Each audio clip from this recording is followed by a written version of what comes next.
சித்தன் கனவு பிரிவு சாகாக்கலை பகுதி 3. ஓட்டை மாடத்தில் 9 வாசலும் காட்டில் வேவதன் முன்னம் கழலடி நாட்டி நான்மலர் தூவி வலம் செய்யில் வாட்டம் தீர்த்திடும் வான்மியூர் ஈசனே. இது திருநாவுக்கரசர் பாடிய தேவாரம். இதை நினைவில் கொள்ளுங்கள்.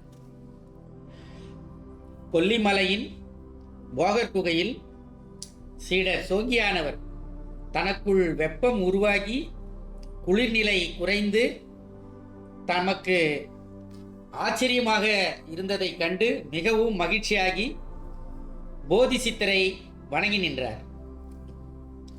அடுத்த நாள் பகல் பொழுது சோங்கி சீடர் உட்பட பல சீடர்களும் போதி சித்தரிடம், பெருமானே, நாங்கள் இதுவரையிலும் சித்தர்கள் என்றால் அவர்கள் மட்டுமே அதிசய சக்திகளை கொண்டிருப்பார்கள், சாதாரண மனிதர்கள் அப்படிப்பட்ட தன்மை உள்ளவர்கள் அல்ல என்று நினைத்திருந்தோம். ஆனால் தாங்கள் எளியவர்களாகிய எங்களையே அதிசய செயல் புரிய வைத்து விட்டீர்களே. ஐயனே, எங்களுக்கு சித்தக்கலையான மனிதர்களின் வாழ்நாளை நீட்டித்து நோயற்ற வாழ்வும் குறைவற்ற மகிழ்வும் பெற்று சிவானந்த போதத்தில் திளைக்க எங்களுக்கு வழிகாட்டி பயிற்சி செய்யும் முறையை விளக்க வேண்டும் என்று கேட்க, மேலும் எங்களுக்கு வாளை பாலா மனோன்மணி என்றெல்லாம் கூறுகிறார்களே, இவையெல்லாம் என்ன? இவற்றிற்கு பெண்பார் பெயர்களாகவே உள்ளதே. இதனுடைய காரணங்கள் என்ன? சித்தர்கள் பெரும்பாலானவர்கள் ஆண்களாகவே உள்ளனரே. அவர்கள் அமுதம் தயாரித்து உண்பார்கள் என்று கேள்விப்பட்டு இருக்கிறோம். சிலர் தியானத்தினால் மற்றும் யோக பயிற்சினால் அந்நிலையை அடைய முடியும் என்று கூறுகிறார்களே. எங்களுக்கு உள்ள இந்த மனக்குழப்பத்தை போக்கி அருளுங்கள். எங்கள் அறிவும் உடலும் தெளிவு பெற உதவுங்கள் என்று இரு கைகூப்பி வேண்டினார். உடனே போதி சித்தர் தம் சீடர்களை பார்த்து, அன்பர்களே, எனக்கு எனது குருநாதர் போகநாதர் சித்தர் கூறியது, போகருக்கு முருகர் அருளியது, முருகருக்கு அன்னை சக்தி தேவி அருளியது என்று எனது குருநாதர் எனக்கு முன்னம் தெரிவித்தார். அந்த தந்திரங்களை நான் அறிந்த வரையில் உங்களுக்கு கூறுகிறேன். காலம் கருதி சுருக்கமாக எடுத்துரைக்கின்றேன், கேளுங்கள் என்று கூறத் தொடங்கினார். நம் மனித உடலானது 9 பிரதான உறுப்புகளால் இயங்கினாலும் நம்மால் உணரக்கூடிய சுவாசித்தல் என்கிற நிகழ்வும் உள்ளுறுப்புகளை இயக்குகின்ற பிரதானமான நாடி மற்றும் நாடி துடிப்புகளும் உடலுக்கு மூல காரணமான 5 மூலகங்கள் என்கிற பஞ்சபூதங்கள், இவை அனைத்தும் சேர்ந்துதான் நம் உடலானது பிறப்பு, வாழ்வு மற்றும் இறப்பு என்கிற நிலையினை அடைகிறது.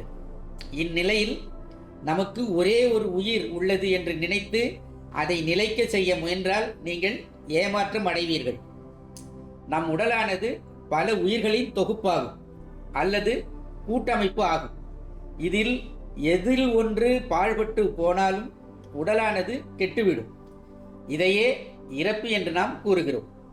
ஆகவே நவதுவாரங்கள் அல்லது 9 வாசல்கள் என்று அழைக்கக்கூடிய மனிதனின் உள் மற்றும் வெளி உறுப்புகளை தனித்தனியாக பாதுகாப்பாக வாழச் செய்தால் உடலானது தளர்வடையாமல் நீண்ட நாள் வாழும்.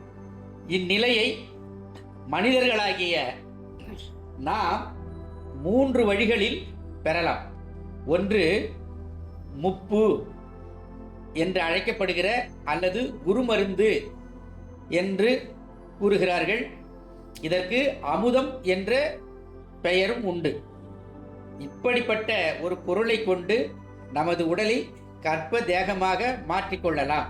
இது ஒன்று. இரண்டாவது ஒரு முறை உண்டு.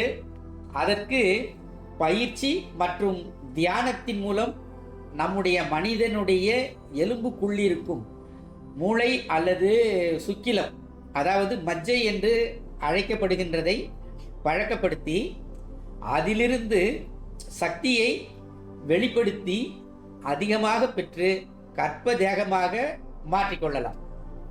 இது இரண்டாவது முறை. மூன்றாவது ஒரு முறையும் உண்டு.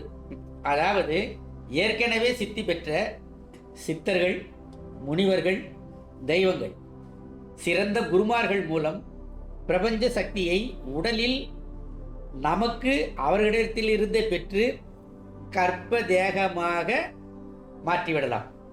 இந்த 3 முறையும் புழக்கத்தில் இருந்து வந்திருந்தது. இதில் முதல் முறையான காயகற்பம் உண்பது என்பது சிறு வயது முதலே தொடங்கினால் சிறப்பாக இருக்கும்.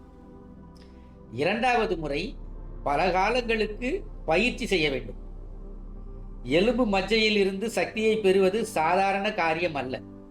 மூன்றாவது முறை இறையருள் இருந்தால் கிடைத்துவிடும்.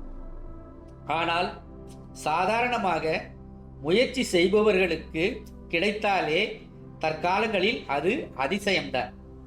ஏனெனில் நாம் அவர்களின் வழிமுறைகளை விட்டு வெகு தூரம் சென்று விட்டோம்.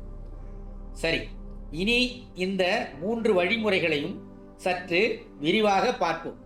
திருச்சிற்றம்பலம். முதலில் நாம் பஞ்சாட்சரங்களை புரிந்து கொள்ள முயற்சி செய்வோம்.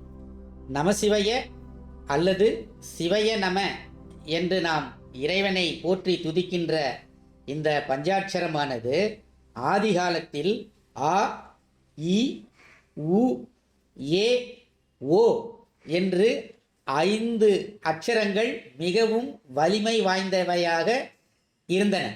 இதை நமக்கு திருமூலர் பெருமானும் தமது தந்திரங்களில் நமக்கு எடுத்து காட்டுகிறார். சித்தன் கனவு தொடரும்.